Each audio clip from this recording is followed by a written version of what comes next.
Ang kamatayon ni Igsoon, walay gidapigan. Madato ka man, o makabos. Inila ka man, o dili inila. Graduhan ka man, o walay grado. Professional ka man, o dili professional. Mamatay, o mamatay ka. Walay gitapigan ang kamatayon. Itang talan, mga matay. Ang Job 3:19 ingon niya, the small and great are there. Ang mga gagmay o ang mga dagko, tuwa di tuwa sa kamatayon.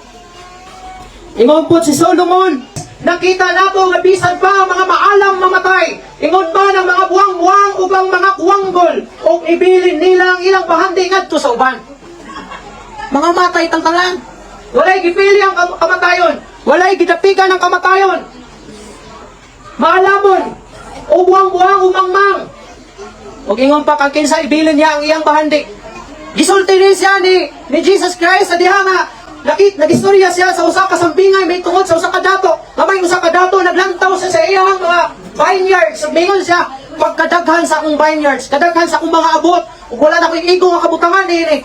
So nga akong buhaton, bubaon ako akong kamalig ug paghimo kog mas dako para adunay igong nga kabutangan sa akong mga kabtangan o sa akong abot. O kung niya moingon ko sa akong kagulingon, hala paglipay, pagkaon, buhataw, tanan gusto nimo. Pero mingon ang Ginoo kaniya, "Hoy, buang-buang, kukuhaon na ko ang imong kinabuhi. Karong gabi na pag kinsa nimo ibilin ang imong mga kaptangan." Usahay diha ta na sayo. Wala may problema madato, maadunahan. Baka batong kagdagan sa kinan, dagang balay, dagang mga negosyo, wala may problema. Ano sa buabot ang problema, Igsoon? Manang imong panahon sa imong pagpakabuhi ni kalibutana, puro na lang pagpadato, pagtigom og mga bahandi nga biyaan lang nimo sa maabot ang mga panahon. Walay problema. Walay problema ba dato ka? Kung tagaan imo panahon ang Ginoo sa imong kinabuhi. Igsoon ang pulong sa Ginoo nagingon. Hubo ka nga gipakatao, mamatay ka nga hubo. Hindi mo kagikan sa yuta, bumalik ka sa yuta. Kisay gipakatao dali nga adunay dala nga isa ka kwintas nga kantidad og 10,000 o 20,000 o 50,000. Wala. Bisan poron, bisan og sanina wala kay nadala nga gihimog sa diriya. Ini kamatay nimo, kamatay na to dalan. Walay madala bisan usa. Bisag isa na lang ka singsing nga iya sa kanabitong bubot. Bisag kanano lang nga singsing di mo na madala. Unsa ingon ni Jesus Christ sa tawana? Huy buang-buang, kung kuhaon nako ang imong kinabuhi karong gabi una kang kinsa di mo na ibilin. Unya kanay imong gihaguan, pila ka katuig diri magpakabuhi ni kalibutana. For example, 70 katuig mabuhi ka ni kalibutana. Ikambyo lang nimo nang kinabuhi na. Kung dito ka sa impyerno mupuyo sa walay katapusan na kinabuhi o kamatayon. Walay ending dito nga maglangoy-langoy ka dito sa kalayo, magantos ka sa kainin sa kalayo. Nga ikambyo lang nimo na sa 70 nimo katuig na pagpuyo ni kalibutana. Nabiyaan lang man nimo tanan. Sa ako nang gikaingon kitang tanan dumudoong mahalangyaw.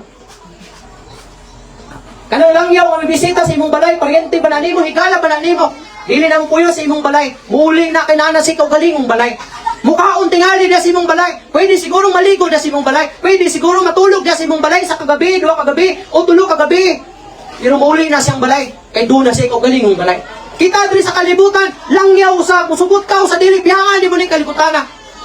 Mga langyaw tayo yung kalibutan. Mupuyo ka diri, napulo ka tuig, 20 ka tuig, 40 ka tuig, 60 ka tuig, 90 ka tuig, o 100 ka tuig. Biyangan gapon ni mga kalibutan. Mito sila, pinaedad. 969 years siya, una namatay. 969 ang iyang edad, una siya namatay. Pero namatay gapon. Hapit na sa kalibo ang iyang edad na nagpuyo ni kalibutan, pero namatay gapon. Si Adan nga nagpuyo sa kalibutan o 930 ka tuig, namatay gapon.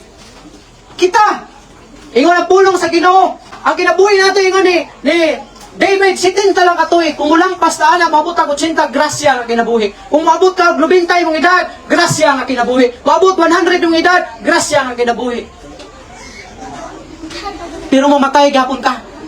Nya ka na ba, imuhang tagaan o pagtagaan sa tibuok ni mong panahon sa imong kinabuhi ng kalibutana? Mas maayo pa ang Forest Lake, mas maayo pa ang St. Peter, gandaman pa nimo. Gandaman pa imong lawas na yang imong pagabiyaan. Gandaman imong nindot na lungon. Gandaman imong nindot na kanang tigumanan kay aircon. Nindot na lugnanan kay patag. Dili pagnot, na itigatiman. Pero huwag yun nimo pangandami ang imong kalag. Mao ni pinakasubong ang kamatuoran sa tao. Kabalo ka, mamatay ka.